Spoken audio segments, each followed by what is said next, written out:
My husband died and left me only one item in his will, a password, locked cell phone. My children laughed at me as they took over the $50 million company, the mansion, and all the luxury cars. Humiliated and alone, I tried everything to unlock it for months. On my 70th birthday, at the stroke of midnight, the phone unlocked itself and began to ring. A familiar voice cut through the silence of my small, empty apartment. "Happy birthday, my love. You finally made it to 70. Now the real game begins." What Arthur said next made me drop the phone. My hands were trembling so much that the device fell onto the threadbare carpet, but his voice kept coming from the speaker, revealing secrets that would change everything I thought I knew about my life, my marriage, and the true legacy he had built in the shadows. But to understand how I got to that moment, I have to go back 3 months. 3 months to the exact day of Arthur's funeral, when my perfect world crumbled like a sandcastle in the tide. Arthur died on a Tuesday afternoon. A massive heart attack in his office, surrounded by architectural blueprints and unsigned contracts. He was 68 years old, but he worked like he was 30. His secretary found him slumped over the walnut desk I had given him for our 20th anniversary. She called an ambulance, but it was too late. His heart had stopped beating 15 minutes before anyone opened that door. 15 minutes in which my husband died alone, without my hand holding his, without my voice telling him everything would be okay. That guilt ate at me more than the pain of his absence. The Brazilian mahogany casket was still open at the funeral home when Michael, my oldest son, already had his phone pressed to his ear, coordinating a meeting with the lawyers. He did not even wait for them to close the lid. Caroline was reviewing documents on her tablet, sitting in the front row, wearing that black silk dress that cost more than $5,000. Her dry eyes never once looked toward her father's body. Daniel, the youngest, at least pretended to be sad, but I knew him too well after 35 years. That boy never had an opinion of his own. He was always his sibling's shadow, nodding at whatever they decided. I was sitting alone in the second row. Alone. After 45 years of marriage, no one sat next to me. The floral wreaths filled the room with that sickly sweet smell that turned my stomach. White roses, lilies, gardenias. Arthur hated flowers. He said they were a waste of money for something that would be dead in 3 days. But there they were, hundreds of them, sent by business partners who never really knew him, who never saw him make coffee at 5 o'clock in the morning or stay up all night when the children had a fever. 45 years. And no one sat with me. Mr. Evans, the family lawyer, arrived just as the ceremony began. He was a tall, thin man with silver hair combed back and a leather briefcase that seemed to hold all the secrets of the universe. He leaned in to whisper something to Michael. I saw my son's eyes light up. That greedy glint I knew so well. The same glint he had as a boy when he found coins in the sofa. But this was not about coins. It was about an empire. The ceremony lasted 30 minutes exactly. The pastor spoke of an Arthur I barely recognized. A charitable, generous man, loved by all. Hollow words that floated in the funeral home's air conditioning. No one mentioned that Arthur spent 18 hours a day working. No one said he built his real estate empire from scratch, that he came to this country with $200 in his pocket and a dream bigger than the hunger he felt. No one spoke of the man who collapsed over construction plans because his heart could not take one more minute of pressure. No one spoke of the real man. When it was over, Michael was the first to leave. He did not even approach the casket for a final goodbye. The reading of the will was 2 days later. Mr. Evans summoned us to his 22nd floor office in a glass building in the financial district. The walls were a pale cream color, decorated with framed diplomas and photographs of Mr. Evans shaking hands with politicians and businessmen. The conference table was so polished I could see my reflection in it. I looked old, tired, small. Michael sat at the head of the table as if he already owned the place. Caroline was on his right, checking her phone. Daniel on his left, nervous, drumming his fingers on the wood. I was at the end, as far from the lawyer as possible, as if my presence were an uncomfortable detail no one wanted to face. Mr. Evans opened his briefcase and took out several documents. The sound of paper against paper filled the tense silence. He cleared his throat. He adjusted his glasses. and he began to read in that monotone voice lawyers use to dehumanize even the most painful decisions. I, Arthur Morgan, being of sound mind, declare this document as my last will and testament. Each word fell like a drop of acid on my chest. To my son Michael, I bequeath 40% of the shares of Morgan Properties, including all projects under development in California, Nevada, and Arizona. Michael smiled, a predatory smile that made me nauseous. To my daughter Caroline, I bequeath 30% of the shares, along with the main mansion in Beverly Hills and all its contents. Caroline simply nodded, as if confirming a bank transaction. To my son Daniel, I bequeath the remaining 20% of the shares, plus the classic car collection and the vacation property in Cabo. Daniel exhaled, relieved. 3 children, 90% of a $50 million empire divided among them. I waited. My hands were sweating in my lap. The silence stretched like sticky gum. Mr. Evans turned the page. He avoided my gaze. To my wife, Eleanor. The world stopped. I could hear my own heart pounding against my ribs. I bequeath my personal cell phone, kept in the safe in my private office, with specific instructions that it not be tampered with or forced open under any circumstances. Silence. Then laughter. Michael was the first, a dry, cruel laugh that bounced off the glass walls. Caroline covered her mouth, but her shoulders were shaking. Even Daniel, my baby, the one I used to rock when he had nightmares, let out an uncomfortable chuckle. A phone. Michael wiped imaginary tears from his eyes. Dad had a sense of humor to the very end. He worked himself into a heart attack, and the only thing he leaves Mom is an old cell phone. This has to be some kind of mistake. Caroline looked at Mr. Evans, incredulous. Mom gets just a phone while we get the entire empire. Mr. Evans maintained that neutral expression lawyer's perfect with years of practice. The will is clear and was drafted by Mr. Morgan 3 weeks before his passing. It was verified by 3 independent witnesses. There is no mistake. It's pathetic. Michael leaned back in his chair, arms crossed over his puffed-up, arrogant chest. 45 years of marriage, and he leaves you a phone that probably does not even work. Something inside me broke in that moment. It was not a loud, dramatic break. It was silent, like when a fine crack appears in old porcelain and you know it will never be the same. That's everything. My voice sounded strange, distant, as if it were coming from someone else. Mr. Evans nodded. There is one additional clause. Mrs. Morgan is permitted to remain in the mansion for 30 days. After that, she must vacate the property. 30 days. 45 years, reduced to 30 days. Caroline was already calculating. We can speed that up. Mom does not need that much space anyway. We can find her a small apartment somewhere reasonable. Reasonable. The word made me laugh. A bitter laugh that surprised even me. Reasonable like giving up my career to raise you? Reasonable like the nights I spent awake when you had the flu? Reasonable like the birthdays, the graduations, every sacrifice I made while your father built his empire? Do not be dramatic, Mom. Michael was putting papers in his briefcase. Dad made his decision. He obviously had his reasons. Maybe you should ask yourself what you did to deserve just a phone. Those words pierced me like a rusty knife. Mr. Evans handed me a small key for the safe in Mr. Morgan's private office. The phone is in there. I took it. It weighed almost nothing, but in that moment, it felt like I was carrying the weight of my entire failed life. My children left that office arguing about numbers, percentages, expansion plans. Not one of them looked back at me. I stayed seated, staring at that tiny key in my wrinkled palm, wondering how an entire life could fit into such a small object. I went to get the phone that same afternoon. Arthur's office was exactly as he had left it the day he died. The blueprints still spread across the walnut desk, a half-finished cup of coffee next to the computer mouse, the scent of leather and pipe tobacco clinging to the burgundy curtains. Everything was frozen in time, as if he were about to walk in at any moment, adjusting his tie and asking me what I was doing there, interrupting his work. The safe was built into the wall behind a huge painting, an abstract piece in orange and gray tones that I always hated but that Arthur insisted was a valuable investment. I moved the heavy frame aside.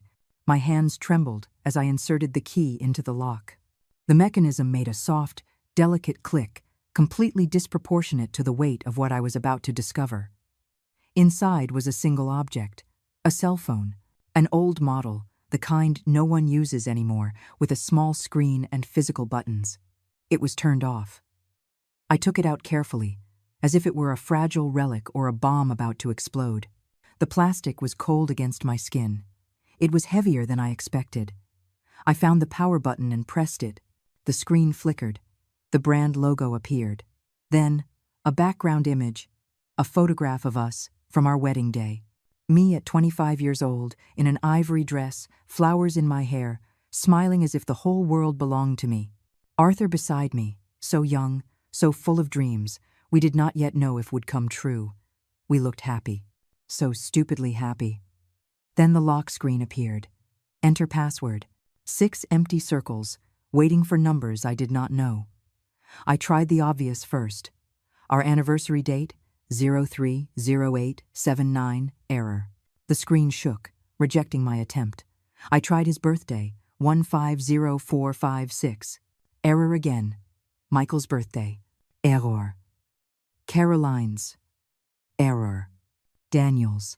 Error after error after error.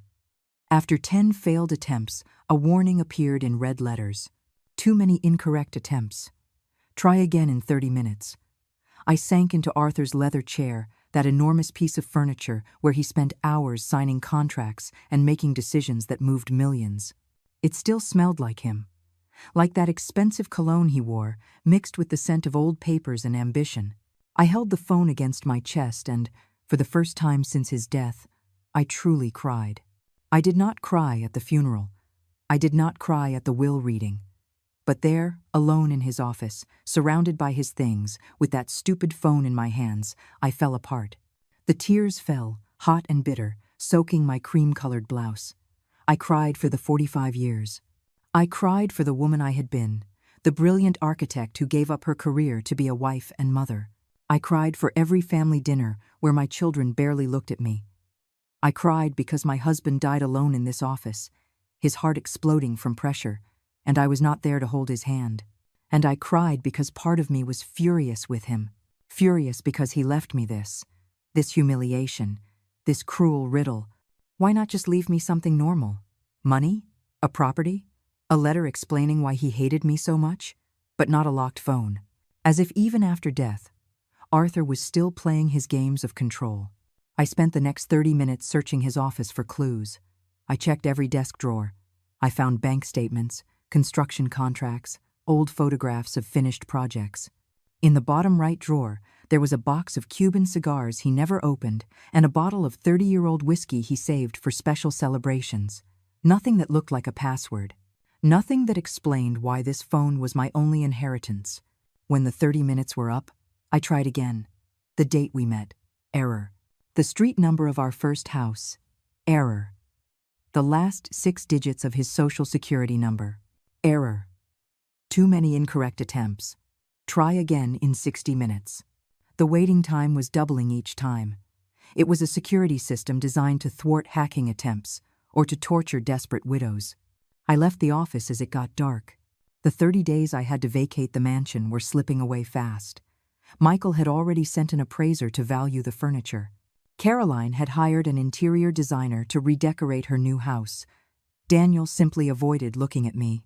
That coward. That night, lying in the king-sized bed I had shared with Arthur for 45 years, I tried the phone again. I tried combinations of numbers that had personal meaning. The number of my old architecture firm. Error. The address of the first property Arthur bought. Error. The year Michael was born. Error. Too many incorrect attempts. Try again in 120 minutes. 2 hours.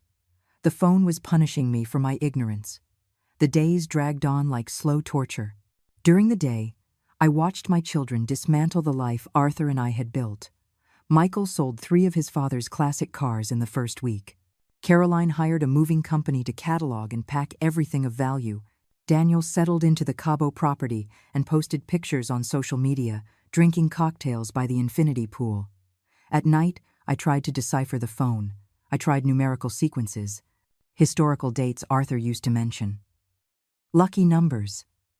zip codes of places we lived. Nothing worked. The wait time increased exponentially.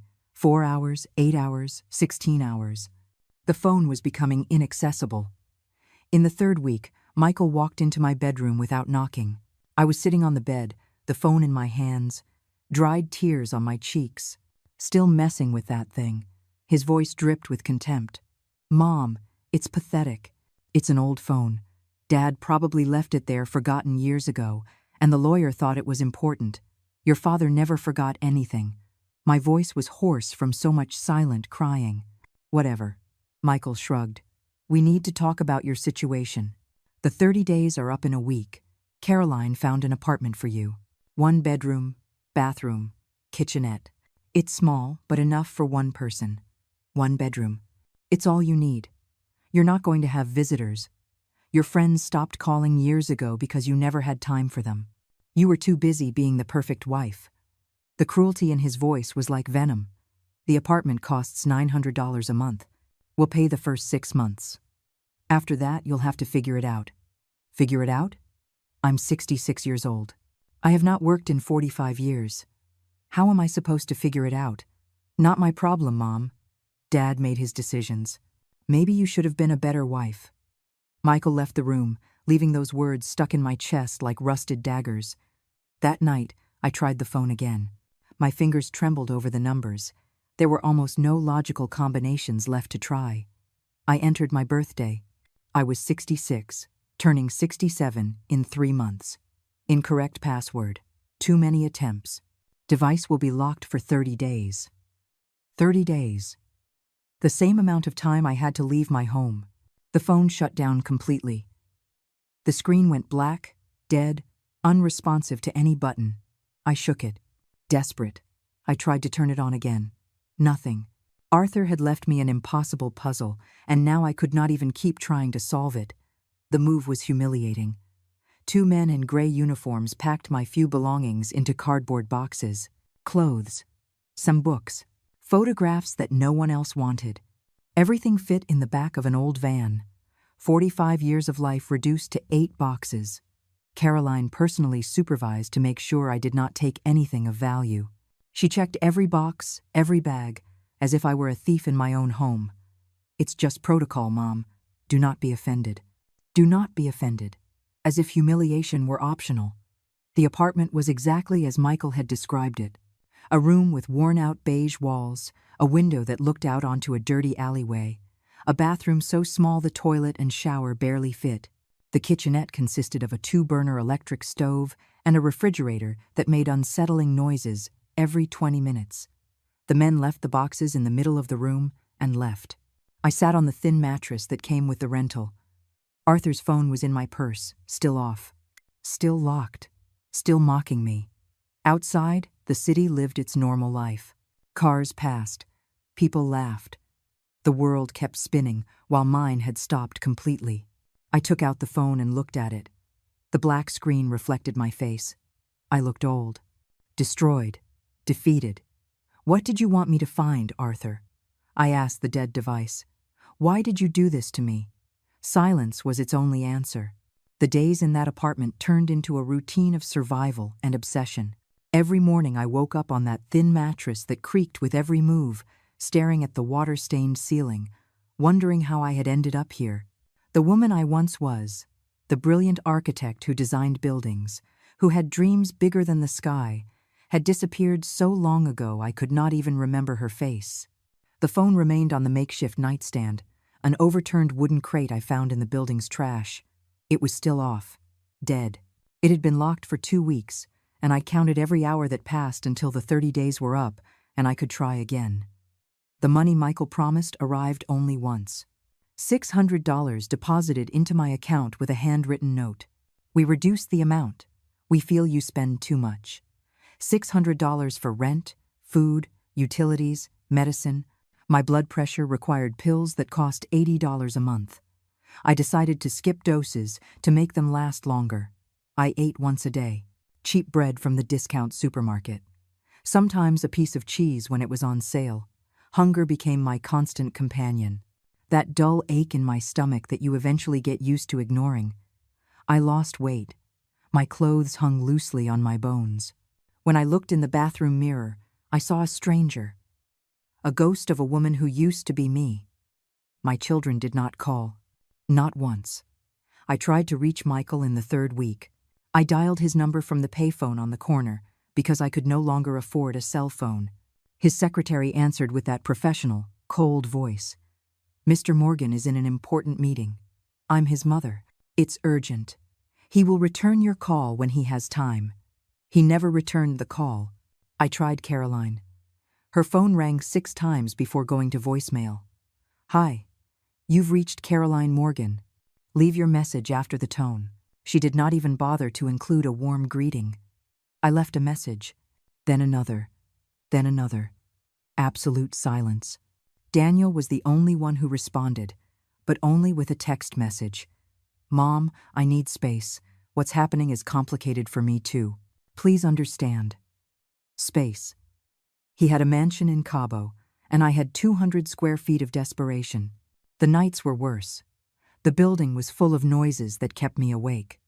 Couples fighting in the apartment above. Loud music from the hallway, constant sirens in the street. And me, lying in the dark, holding that dead phone against my chest as if it were the only thing connecting me to reality. I talked to it. To Arthur. To the phone. To both. Why did you hate me so much? What did I do to deserve this? I gave up everything for you. My career. My dreams. My friends. I became the wife you needed, the mother your children needed. I erased myself so all of you could shine. And this is what I get. The phone never answered, but I kept talking. I turned 67 in that apartment. No one remembered. Not a call. Not a text. Not a word. I spent the day sitting by the window, looking at the dirty alley, eating dry bread, counting the hours until the phone might unlock again. When the 30 days were finally over, my hands were trembling so much I could barely hold the device. I pressed the power button. The screen flickered. The logo appeared. Then the picture of our wedding. And finally, the lock screen. Enter password. 6 empty circles, waiting for me. This time I was more careful, more strategic. I had spent 30 days thinking, remembering, analyzing every significant moment of our life together. I had a list written in an old notebook, all the possible combinations I had not yet tried. I started with the date Arthur arrived in this country. Error. The number of his first rented apartment. Error. The date he opened his first bank account. Error. Every error was a stab. But I continued. I had to continue. Because if I gave up, then everything had been for nothing. My entire life had been for nothing. I tried the date Arthur proposed to me. We were in a cheap Italian restaurant. He did not have money for a ring yet, but he asked me anyway. I said yes, without hesitation. Error. I tried the day we bought our first house. A small property in a forgotten neighborhood, but it was ours. Error. Too many incorrect attempts. Try again in 30 minutes. 30 minutes that felt like 30 years. When I could try again, something in my strategy changed. I stopped thinking about happy dates. I started thinking about painful dates. Arthur was not a sentimental man. He was pragmatic. Tough. Built by suffering. I tried the date his father died. Arthur was 15. He never talked much about it, but I knew it had marked him deeply. Error. The date we lost our first business. We almost filed for bankruptcy. Arthur did not sleep for weeks. Error. The date his mother was deported. He could not do anything to stop it. He was 19 and felt completely powerless. Error. Too many incorrect attempts. Try again in 60 minutes. This was becoming an endless nightmare. Every failed attempt sank me deeper into despair. I started to wonder if Arthur had simply chosen a random password. Something meaningless. Just random numbers to torture me forever. But no, Arthur never did anything without a purpose. Every decision he made in his life had a calculated reason behind it. This phone was no different. There was an answer. I just had to find it. 2 more months passed. The money from Michael stopped coming completely. I called the office again. This time, not even the secretary answered. Just a machine with automated options that led me in an endless circle. I left desperate messages. Please. Nothing. I started selling my things. First, the clothes that no longer fit because of the weight loss. Then, the books, the framed photographs, everything that had any value, however minimal. A thrift store gave me a few dollars for each load. It was not enough. It was never enough. But it kept me alive one more day. The landlord knocked on my door on the morning of the 3rd month. He was a heavy-set man, with breath like beer and eyes that showed no compassion. "Mrs. Morgan, you owe 2 months' rent. I know. My children promised to pay. But I do not care about your children. I need the money, or you'll have to leave. Please, I just need a little more time. 2 weeks. If you do not pay, I'm kicking you out." He closed the door, leaving the ultimatum hanging in the air like a death sentence. 2 weeks. $1,800 that I did not have and no way to get. That night, sitting on the mattress, my stomach empty and my heart even emptier, I held the phone in my hands. I was not even trying to unlock it anymore. I just stared at it, looking for answers in its dark screen. "Arthur, if there's any part of you still in this world, I need you to give me a sign. Anything. Because I cannot do this anymore. I'm breaking. I'm not strong anymore. I'm nothing." The phone remained silent.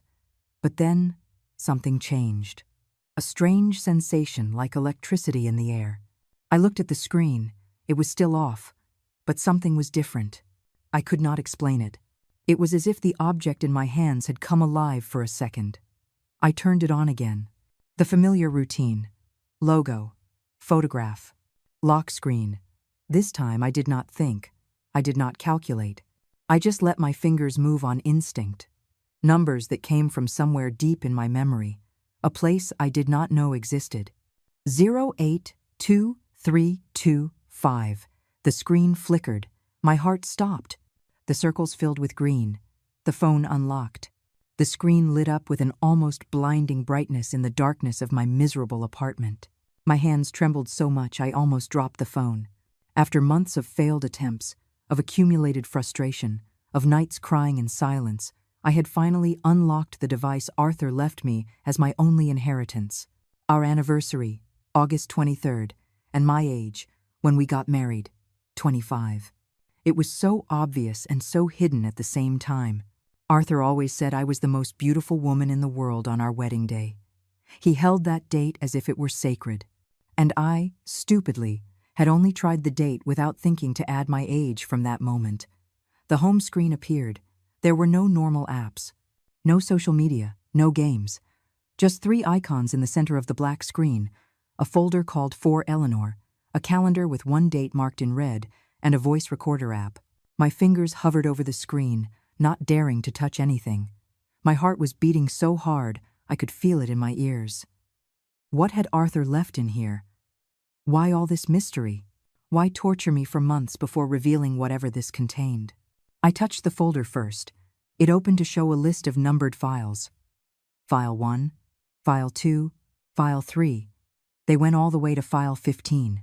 Each one was a considerable size, probably documents or photographs. I opened the first file. It was a scanned document, a property deed. I read the first line and my breath stopped. Property registered in the name of Eleanor Morgan. An address in San Diego. A 4-story commercial building in a premium downtown area. Estimated value, $3,200,000. And it was in my name. It had been in my name for the last 8 years. My eyes scanned the document, unable to process what I was seeing. Arthur's signature was there, along with notary seals, dates, everything legitimate. This was not a joke or a mistake. It was real. I opened the second file with trembling fingers. Another property deed. This time an apartment complex in Portland. 24 rented units. In my name. Value, $2,800,000. The third file. An industrial warehouse in Las Vegas. $1,400,000. In my name. Fourth file. Fifth. Sixth. I kept opening documents like a woman possessed. Properties all along the West Coast. Buildings. Land. Investments. All registered in my name. All with impeccable legal documentation. all worth millions. When I finished reviewing all 15 files, my hands were shaking so badly I had to drop the phone onto the mattress. The numbers danced in my head. I added them up mentally, though I could barely think straight. $42 million. $42 million in properties I never knew existed, all legally mine, hidden for years in records I never checked because I trusted Arthur implicitly to handle the finances. The world was spinning around me. The walls of the miserable apartment seemed to be closing in. The air became thick, hard to breathe. This could not be real. It was too much. It was impossible. But there were the documents. Scanned, signed, real. Arthur had left me a secret empire. While my children were fighting over their $50 million, I had $42 million hidden in properties that no one else knew about. And according to the documents, all these properties were generating income. Rents, profits, money that had been flowing into a bank account I also did not know I had. I exited the folder and touched the calendar icon. It opened to show a single marked day, October 18th. My 70th birthday. It was exactly 3 weeks away. There was a note attached. Everything will be revealed on this date. Wait, my love, wait. 3 weeks. Arthur wanted me to wait 3 more weeks before revealing everything. But why? What else was there? He had already left me a fortune. What else could there be? I touched the third icon. The voice recorder. There was a single recording saved. Duration, 43 minutes. Date of recording. 2 weeks before Arthur died. 2 weeks before his heart exploded in that office, surrounded by blueprints and contracts. My finger hovered over the play button. A part of me wanted to press it immediately, to hear his voice again, to understand what the hell was going on, but another part was afraid, a deep primal fear of what that recording might contain. The tears started to fall before I could stop them. They were not tears of sadness. They were tears of confusion, of anger, of relief, of 1,000 contradictory emotions hitting me all at once. Why did you not tell me anything? I spoke to the phone as if Arthur could hear me. Why did you let me suffer? Why did you put me through all this? But I knew Arthur. I knew how he thought, how he planned, how every move he made had 10 calculated steps ahead. This was not pointless cruelty. It was a test, or a lesson, or both. I wiped my tears with the back of my hand. I took a deep breath, and I pressed the play button. Static. Then a clearing of the throat, and then his voice, as clear as if he were sitting next to me. Hello, Eleanor. If you are listening to this, it means I managed to keep this plan secret until the end. It means I died without telling you anything. And it means you have been through the hell I designed specifically for you. His tone was calm, serene, like when he explained business contracts or financial decisions. I know you are furious with me right now. You have every right to be. I left you a locked phone while our children got everything visible. I made you look like the fool, the forgotten one, the one who was worthless. And worse, I let them humiliate you. I let them kick you out of your own home. I let you go hungry and cold in some horrible place. A pause. I could hear his heavy breathing on the recording. I'm sorry, my love. I'm sorry for every second of pain I caused you. But I needed it to happen exactly like this. I needed our children to show who they truly are when they think they have won everything. I needed the world to see them without their masks. And more importantly, I needed you to see yourself without me. My hand covered my mouth. The tears were falling silently. For 45 years, you were my wife, my partner, the mother of my children. But somewhere along the way, you forgot who you were before you were all of that. You forgot the brilliant architect, the woman with her own dreams. You became my shadow, and I allowed it because it was easier for me, more convenient. His voice broke, slightly. This phone is not just an inheritance, Eleanor. It is your liberation. The documents you found are real. The money is yours. It always was. I built that parallel empire using your name, because I knew that one day you would need to be independent. I knew our children would become greedy monsters. I watched them grow up and refused to see it clearly. That was my greatest failure as a father. The recording continued. Every word was a hammer striking my heart. In 3 weeks, you will turn 70. On that day, this phone will unlock the rest of the plan. But for now, I want you to know something. You are not alone. You never were. And what comes next will change everything. Static. End of recording. I sat in the darkness, the phone still in my hands, processing what I had just heard. I did not sleep that night. I could not. I stayed sitting on that thin mattress, holding the phone as if it were a sacred object, replaying Arthur's recording over and over until I had memorized every word, every pause, every breath. His voice filled the empty apartment, making it feel less lonely, less miserable. But it also filled my head with 1,000 questions that still had no answers. What else had he planned? What would happen on my 70th birthday? Why wait so long? He had already given me the properties. He had already given me a fortune I did not even know existed. What else could there be? When the sun began to filter through the dirty window, illuminating the cracks in the walls, I made a decision. I would not tell my children anything. Not yet. Arthur had designed this as a test, as a calculated revelation. If he had waited until my birthday to reveal everything, then I would wait too. I wanted to see just how far their greed would go, how far they were willing to sink me before the truth came out. The next few days were strange. I was still the same poor woman living in that awful apartment, eating cheap bread, counting pennies. But now, there was a secret burning inside me, a knowledge that changed everything. I walked the streets feeling as if I had an invisible superpower. People looked at me and just saw a forgotten old woman. They did not know I owned buildings, properties, a hidden empire. The landlord knocked on my door again. His knocks were aggressive, impatient. "Mrs. Morgan, time's up. Either you pay now, or I'm kicking you out today." I opened the door just a crack. He smelled of alcohol and stale sweat. "I need 2 more days. Please. I already gave you 2 weeks. No more extensions. 2 days. I'm begging you."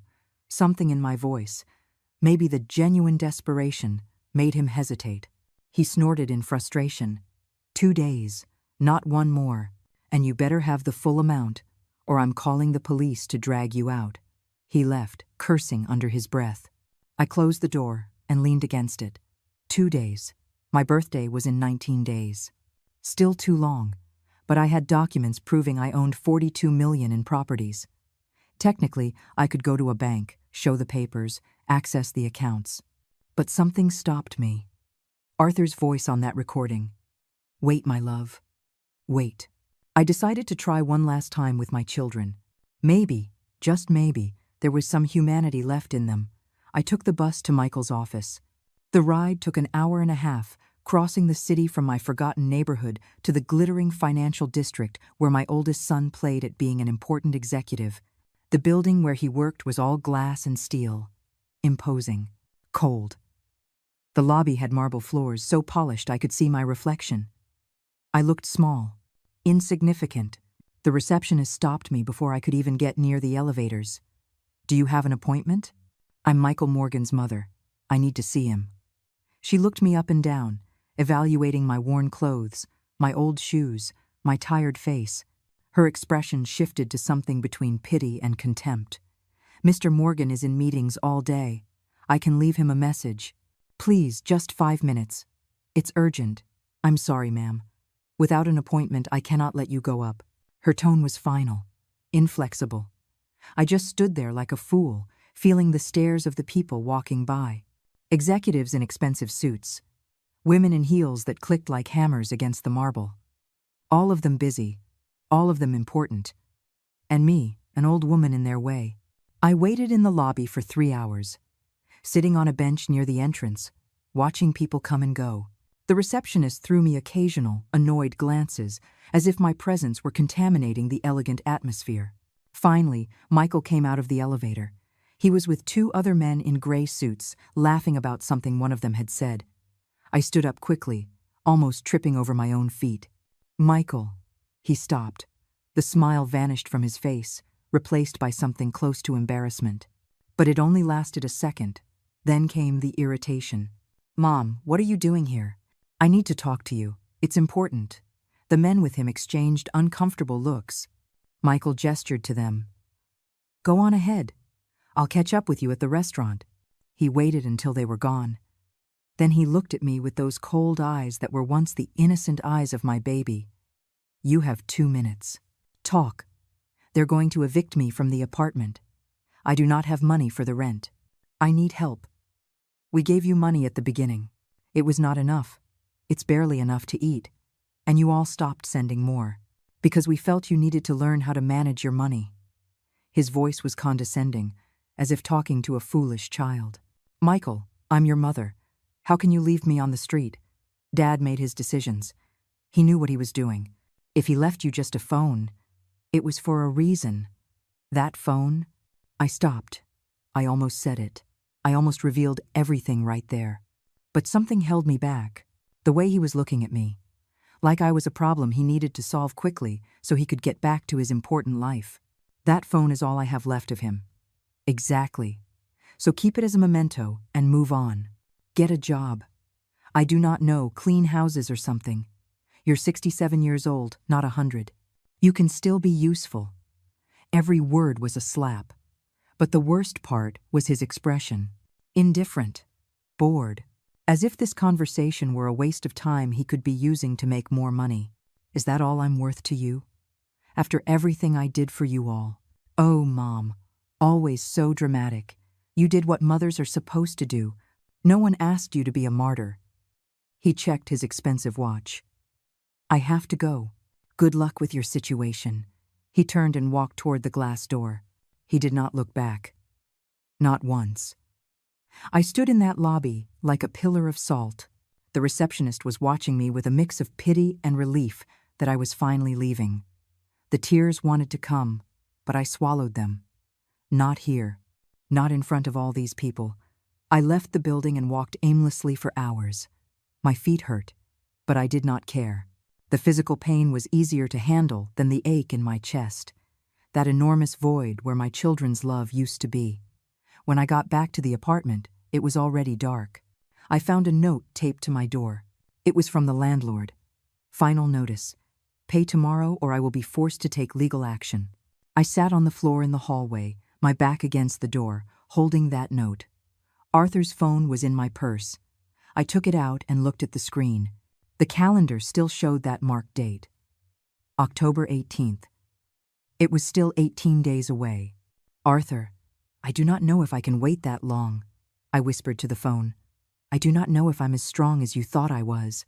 But then I remembered something from the recording, something I had overlooked in my first listen. Arthur had said, "You are not alone. You never were." What did that mean? I was completely alone. My children had abandoned me. I had no friends because I had neglected them for years to take care of my family. I had no one, unless Arthur had left something else. Someone else. I went back into the apartment and opened the phone. I checked every icon, every folder, looking for something I had missed, and then I saw it. In the bottom corner of the screen, almost invisible, a contacts icon. I opened it. There was a single number saved, no name, just a number with a California area code. My finger hovered over the call button. Should I do it? Who was this person? Why had Arthur left only this contact? I took a deep breath. I pressed call. The phone rang 3 times. 4. 5. I thought no one would answer. But then, a man's voice, older, warm. "Hello, Eleanor. I've been waiting for your call." My voice got stuck in my throat. This man on the other end of the line knew my name. He had been waiting for me, but I had no idea who he was. Who is this? I finally managed to articulate, my fingers gripping the phone so tightly my knuckles turned white.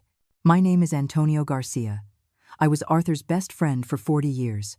I am also his personal attorney, different from Mr. Evans, who handled the family's corporate affairs." His voice was gentle, patient, as if he perfectly understood my confusion. "Arthur asked me to wait for your call. He told me it would come exactly when you needed it most. I do not understand any of this. I know, and I am deeply sorry for what you have been going through." Arthur told me the whole plan. At first I thought he was crazy, that it was too cruel to make you suffer like this. But he insisted. He said it was the only way for you to wake up. Wake up from what? From 45 years of being invisible, of being someone else's shadow, of forgetting who you were. Antonio paused. You found the property documents. Yes, I still cannot believe they're real. They are completely real and legal. Every one of those properties has been generating income for years. The money has been accumulating in a special account in your name. There is currently about $6,300,000 in cash available, in addition to the value of the properties. My legs gave out. I had to sit on the mattress before I fell. 6 millions. In cash. Available. While I was about to be kicked onto the street for not being able to pay $1,800. Why did Arthur not tell me anything? Why let me suffer like this? Because he knew you better than anyone, Eleanor. He knew that if he told you while he was alive, you would insist that money be used for the children, for the family, for anyone but yourself. You were always like that, always putting yourself last. He was right. Antonio was completely right. If Arthur had told me he had that secret empire, I would have insisted it be given to Michael, to Caroline, to Daniel. I never would have considered that I deserved something for myself. What am I supposed to do now? For now, nothing. Arthur was very specific about that. He wants you to wait until your birthday. Everything will be fully revealed then. There is more than what you have seen so far. More? What more could there be? I cannot tell you. Arthur made me swear not to interfere with his plan, but I can help you with your immediate situation. I understand you are about to be evicted. Tomorrow. If I do not pay tomorrow, they're kicking me out. That is not going to happen. I am transferring $10,000 to you tonight. Use it to pay the back rent and have something to live on until your birthday. The money is coming from your own account. It is not charity, it is yours. I do not know what to say. Do not say anything. Just hold on a little longer. It's only 17 days. Arthur was right about many things, but especially about you. You are stronger than you think. His voice softened. One more thing, Eleanor. Your children know nothing about this. Mr. Evans, the other lawyer, does not either. Arthur compartmentalized everything so no one could ruin the plan. When your birthday arrives, everyone is going to be in for a surprise. Especially my children. Especially them. I could hear a smile in his voice. Take care, Eleanor. And do not hesitate to call if you need anything. That number will always be available for you. The call ended. I stared at the phone, processing everything. Arthur had planned this with surgical precision. Every detail, every moment of suffering had a purpose. And although part of me was still furious with him for putting me through this, another part was beginning to understand. He had set me free. In his own twisted, complicated way, he had given me the chance to see myself without him, without my children, without anyone else defining me. That night, for the first time in months, I ate a decent meal. I used the last few dollars I had to buy chicken, rice, and vegetables. I cooked on that tiny electric stove, and the aroma filled the apartment, making it feel almost like a home. While I ate, I checked my phone constantly, waiting for the transfer Antonio had promised. It arrived at 11 o'clock at night. A bank notification lit up the screen. Deposit received. $10,000. I stared at those numbers until my eyes filled with tears. They were not tears of sadness. They were tears of relief, of hope, of something I had not felt in so long. I had almost forgotten what it felt like. The next morning, I went straight to the landlord's office. It was on the first floor, a small room that smelled of cigarettes and old files. He was sitting behind a messy desk, surprised to see me. Mrs. Morgan, I'm here to collect or to call. I placed an envelope on his desk. Inside was $2,000 in cash. I had withdrawn it early that morning from an ATM. Here is the back rent plus next month, all in cash. He opened the envelope, counted the money twice, looking at me with a mixture of surprise and suspicion. Where did you get this? That is not your problem. We're settled. Yes, we're settled. He was still looking at me as if I had done something illegal. I walked out of that office with my head held high. For the first time in months, I did not have to humiliate myself. I did not have to beg. I had money. I had power. Even though I still lived in that awful apartment, even though I still wore old clothes, there was something different inside me. a spark that had been extinguished for far too long. The next few days passed in a strange haze. I was still the same Eleanor on the outside, but inside, something fundamental had changed. I walked the streets and saw the world differently. I no longer felt like a victim. I felt like someone biding her time. I tried contacting Caroline again. This time, to my surprise, she answered. Mom. Her voice sounded annoyed, as if I had interrupted something important. Caroline, I just wanted to know how you are. Busy. The mansion needs a complete remodel. The designer says everything is outdated. We're going to spend about $500,000 on renovations. $500,000. The amount would have paralyzed me days ago. Now I just felt a bitter laugh rising in my throat. That sounds expensive. It's an investment. Anyway, why were you calling? I just wanted to hear your voice. It's been months since we talked.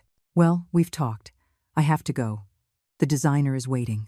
With no goodbye, she hung up. I stared at the phone. Not one question about how I was. Not a second of genuine interest. Caroline was so consumed by her new wealth that she had completely forgotten her mother existed. Daniel had not called either. Michael was still ignoring my messages. All three were too busy enjoying their inheritance to remember the woman who gave them life.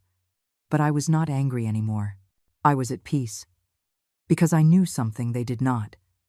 And in 17 days, everything would change. I spent that time preparing myself mentally. I reread the property documents. I listened to Arthur's recording. I spoke with Antonio occasionally, who gave me updates on how the properties were generating more income each month. I also started taking better care of myself. I ate 3 meals a day. I slept better. I even bought new clothes, nothing extravagant, but clean and dignified. The change was subtle, but significant. And every night, before going to sleep, I looked at the calendar on Arthur's phone. 17 days, then 16, 15, 14, counting down to the revelation that would change everything.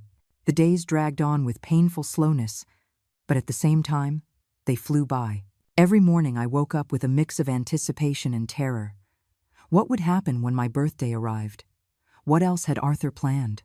The uncertainty gnawed at me, but it also kept me alive in a way I had not experienced in decades. 10 days before my birthday, I received an unexpected call. It was not from Antonio. It was from Mr. Evans, the family's corporate lawyer. My heart sped up. Had he discovered something? Had Arthur's plan leaked? Mrs. Morgan, I need to see you. It's urgent. His voice sounded tense, almost nervous. About what? I would prefer to discuss it in person. Can you come to my office tomorrow at 2 o'clock in the afternoon? I had no way to refuse without raising suspicion. I'll be there. I barely slept that night. My mind created 1,000 different scenarios. Maybe Michael had discovered the properties. Maybe Mr. Evans had found some irregularity in the will. Maybe Arthur's entire plan was about to fall apart before its conclusion. I arrived at Mr. Evans's office 15 minutes early. I was wearing one of my new dresses, a dark gray color, simple but respectable. The same receptionist who had seen me months ago, broken and desperate, now looked at me differently. She still did not know I had a fortune, but something in my posture, in the way I walked, had changed. Mr. Evans had me come in immediately. His office was the same, cream-colored walls, framed diplomas, that polished table where the will that changed my life had been read. But this time, he was not alone. Michael was there. So were Caroline and Daniel. All three were sitting in the same chairs they had occupied on that terrible day. And they were all looking at me with expressions I could not quite decipher. Worry? Guilt? Fear? Sit down, Mom. Michael pointed to the empty chair at the end of the table. The same place where they had humiliated me months ago.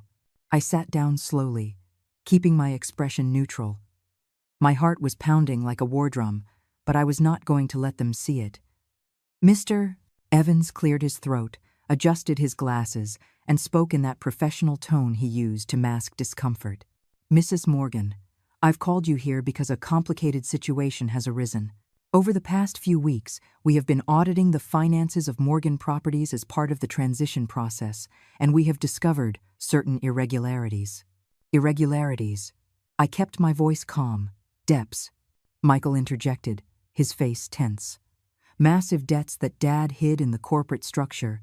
Loans with sky-high interest rates. Projects that are losing money. Contracts with penalty clauses that are destroying us. Caroline looked pale, her hands trembling slightly. We are in serious trouble, Mom. The company we thought was worth $50 million actually owes nearly $40 million. We are on the verge of bankruptcy. A heavy silence filled the office. I processed this information with a mixture of shock and growing understanding. Arthur had done this. He had structured his visible empire as a trap, a beautiful, golden trap that was now closing in on my children. Why are you telling me this? I asked finally. Mr. Evans exchanged glances with my children before continuing. Because legally, you are still part of the Morgan family, and there may be certain assets in your name that could help resolve this crisis. There it was, the real reason for this meeting. They were desperate and thought I might have something of value hidden somewhere. I have nothing, I said simply.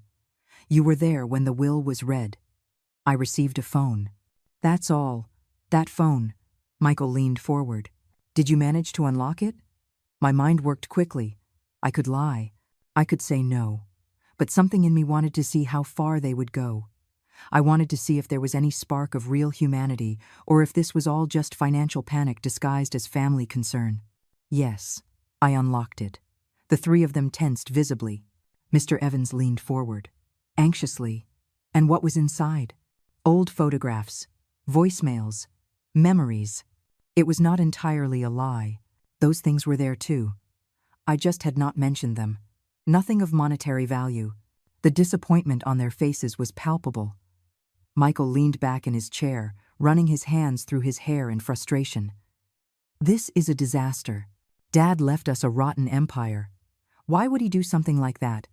Because he wanted to teach you a lesson, I thought. Because he wanted to show you that greed has consequences. Because you became exactly the kind of people he despised. But I did not say any of that. I just sat there, watching them fall apart. Caroline started to cry. Not delicate, pretty tears. Ugly, desperate tears from someone watching her perfect world collapse. I'm going to lose the mansion. The designer already spent $200,000 on renovations, and now I cannot pay him. He's going to sue me. Daniel looked sick, his skin a greenish hue. I sold 2 of the classic cars for way too little because I needed cash fast. Now I find out those cars were collateral for a loan. I'm in serious legal trouble. I observed all 3 of them. My children, the people I grew up loving, and I felt nothing. Not joy in their suffering, but not compassion either. Just a void where a mother's unconditional love used to be. I'm sorry for you, I said, and it was genuine. I was sorry. I was sorry they had reached this point.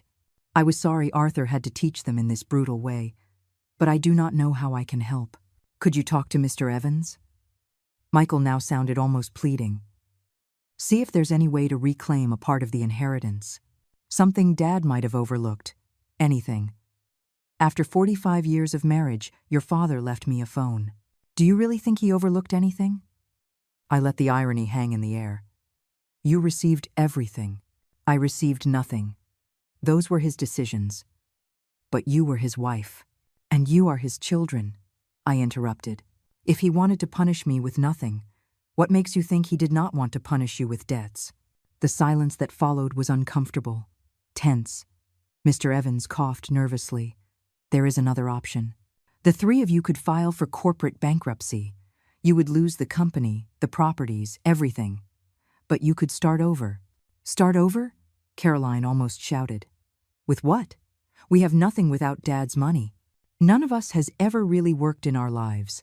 And there it was. The naked, ugly truth. My children were parasites. Beautiful, educated, well-dressed, but parasites nonetheless. Arthur had given them everything, and they never learned to build anything for themselves. I stood up. If there is nothing else, I'd like to leave. Mom, wait. Daniel stood up too. For the first time in months, he was really looking at me.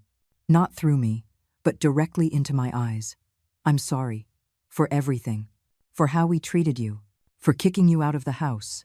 For everything. It was an apology. Finally. But it came late. It came only when they needed something. It was not genuine. It was convenient. It's okay, Daniel. I lied. It was not okay. Nothing was okay. I hope you find a solution. I left that office feeling strangely light. I had faced my children. I had seen their desperation. And I had not given in. I had not revealed anything. Arthur would be proud. On the bus back to my apartment, I looked out the window at the city passing by.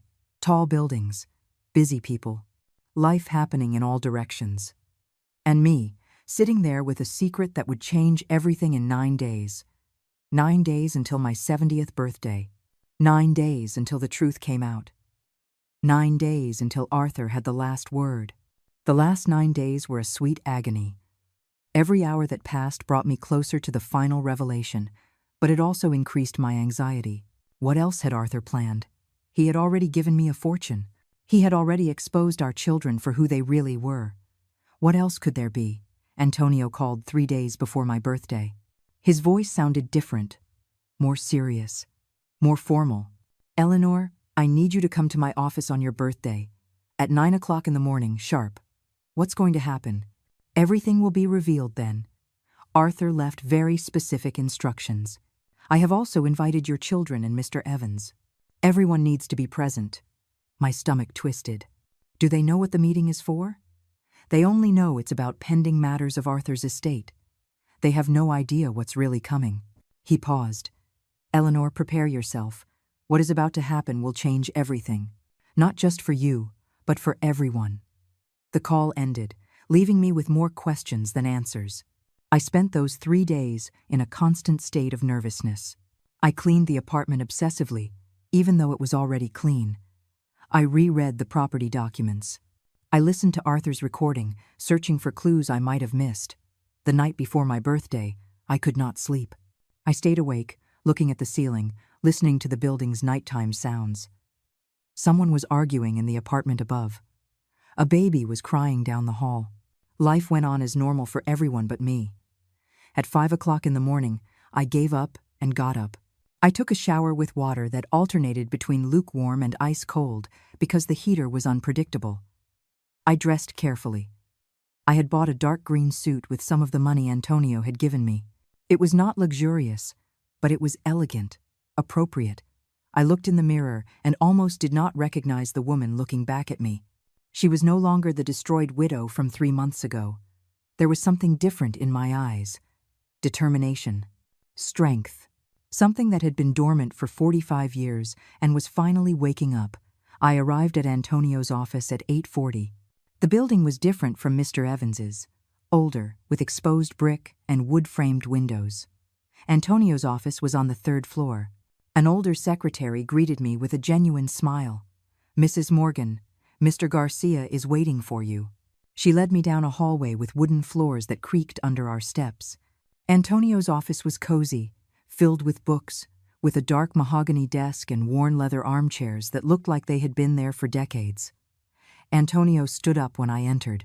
He was a man in his 70s, with completely white hair, kind eyes behind gold-rimmed glasses, and a smile that radiated warmth. Eleanor. He took my hands gently. Happy birthday. Thank you. My voice came out shaky. Sit down. The others will be here soon. But before they arrive, I want to give you something. He took a thick envelope from his desk and handed it to me. It was sealed with red wax, an old-fashioned detail that was very much like Arthur. What is this? A letter. Arthur wrote it for you to read today, before the meeting. Take your time. He left me alone in the office. My hands trembled as I broke the seal. Inside were several pages, handwritten in Arthur's angular script. I would recognize that handwriting anywhere. My dearest Eleanor, if you are reading this, it means you survived. I knew you would. You are so much stronger than you ever gave yourself credit for. These last few months have been hell for you.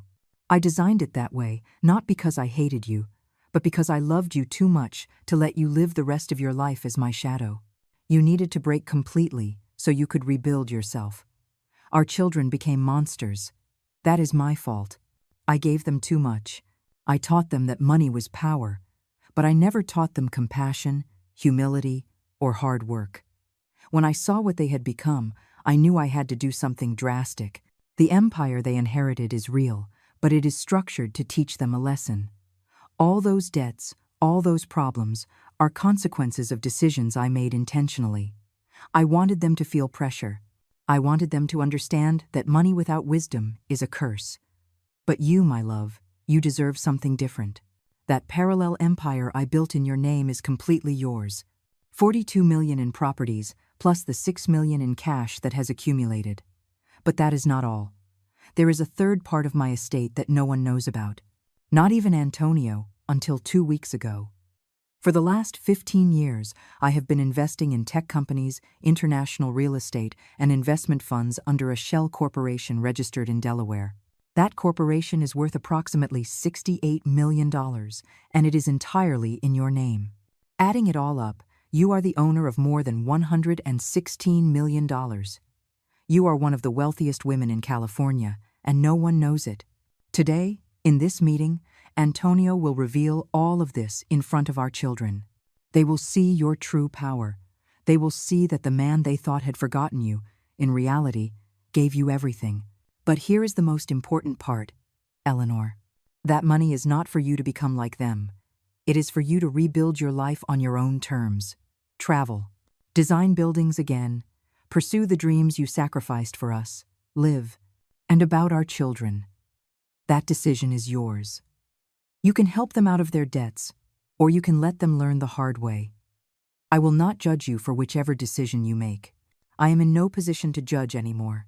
I just want you to know that every decision I made, every moment of pain I caused you, was because I believed in you. In the woman you were before you met me. In the woman you can still be.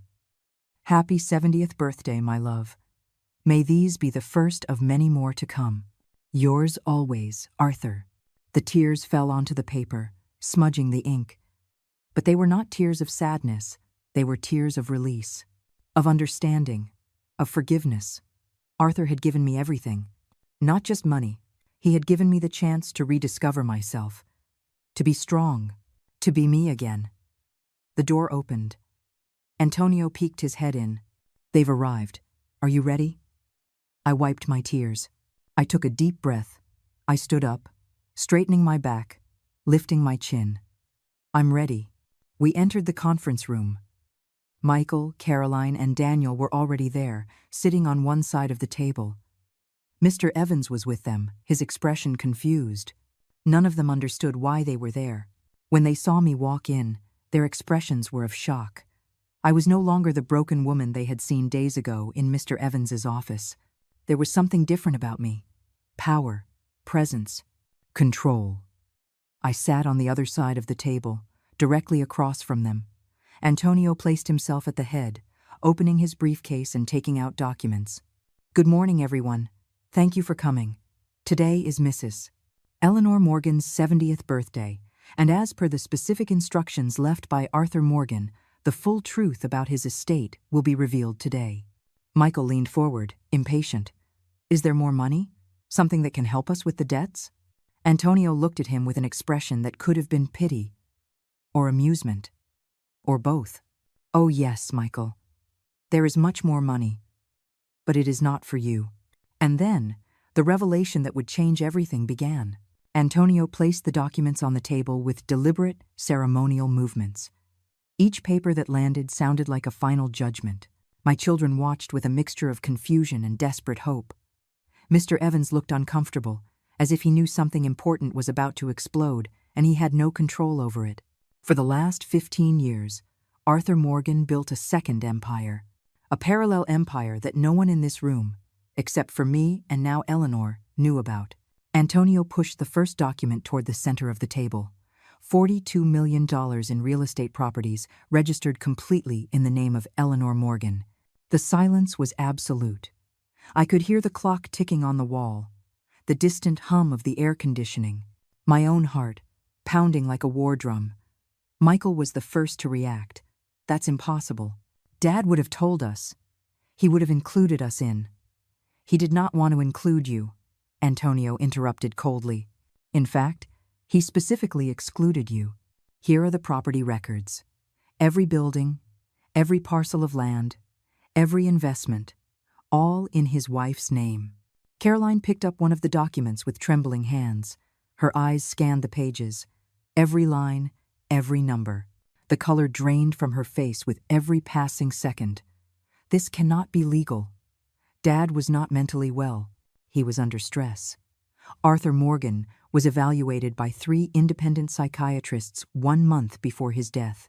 Antonio placed more papers down. All of them certified that he was in full command of his mental faculties. Every decision he made was deliberate, calculated, and completely legal.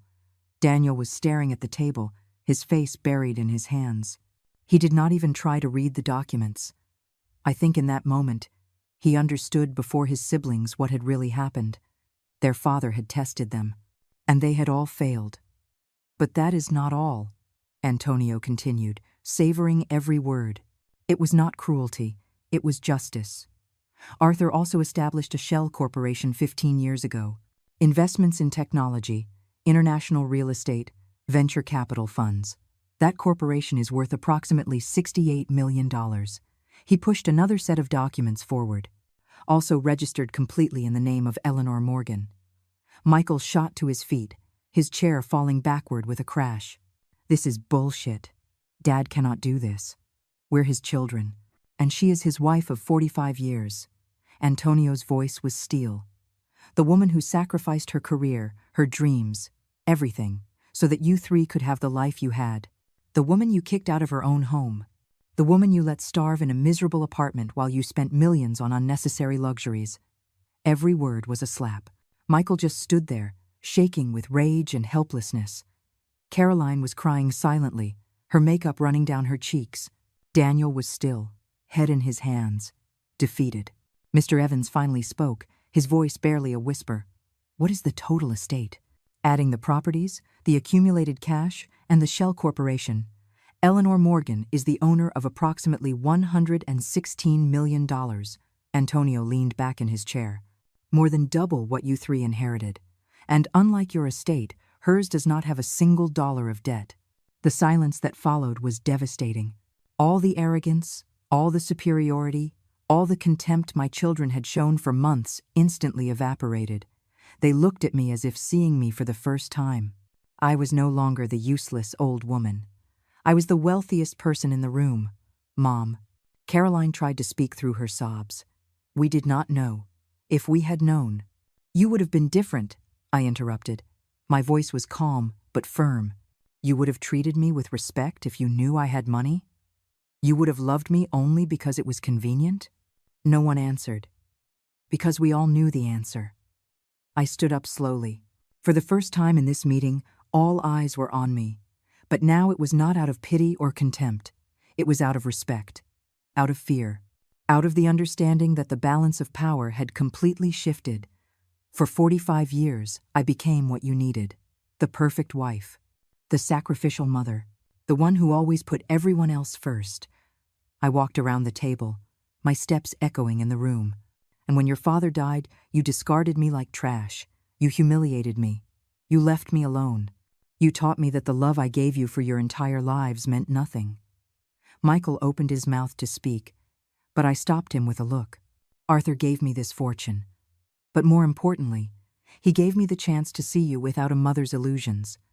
I saw you exactly as you are, greedy, cruel, selfish. I paused, and now I have a decision to make. The 3 of them tensed.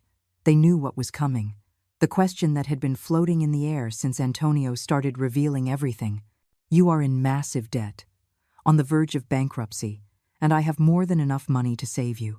Hope glittered in their eyes, pathetic, desperate, but I am not going to. The blow was visible. Caroline let out a whimper. Daniel shut his eyes tightly. Michael's hands clenched into fists until his knuckles turned white. Not because I am vengeful, but because your father was right. You need to learn this lesson, the hard way. You need to understand that money without values is a curse. You need to build something for yourselves for the first time in your lives. I walked to the door. Then I stopped and turned one last time. If someday, not tomorrow or next month, but someday, in the future, when you have learned humility, when you understand the value of hard work and compassion, if at that moment you come to me as children who truly love their mother and not as beggars looking for money, then maybe, just maybe, we can rebuild what was broken. I walked out of that conference room with my head held high. Behind me I heard sobs, muffled shouts, the sound of a world collapsing, but I kept walking. Because for the first time in 70 years, I was walking toward my own future, not someone else's. Antonio caught up with me in the hallway. He was smiling. Arthur would be proud. I know. And I did. I could feel it, as if his spirit were there, watching, finally at peace. 3 months later, I was standing in front of a new building in the center of the city. My building. Not as an investment, but as my new architecture studio. Eleanor Designs, the sign on the entrance read. Small, modest, but mine. I had hired 3 talented young architects. I paid them well. I taught them everything I knew. And for the first time in decades, I was creating again, designing, building, living. My children had not called. I heard from Antonio that they had filed for corporate bankruptcy. Michael was working at a real estate firm as a regular agent. Carolyn had sold the mansion and was living in a normal apartment. Daniel had gone back to college to finish a degree he abandoned years ago. Maybe one day they would come to me, maybe not. But I was at peace with both possibilities. Because I finally understood what Arthur had been trying to teach me. The greater the humiliation, the greater the preparation. What seemed like the end was only the beginning of who I really was. It took me 70 years to find myself, but it was worth every second of pain. I looked at the phone Arthur had left me, now kept on my desk like a relic. I smiled. Thank you, my love, for believing in me when I did not believe in myself, for giving me wings when I thought I only deserved chains, for reminding me that it is never too late to start over. Outside, the city shined with infinite possibilities, and I, Eleanor Morgan, was finally ready to live them all.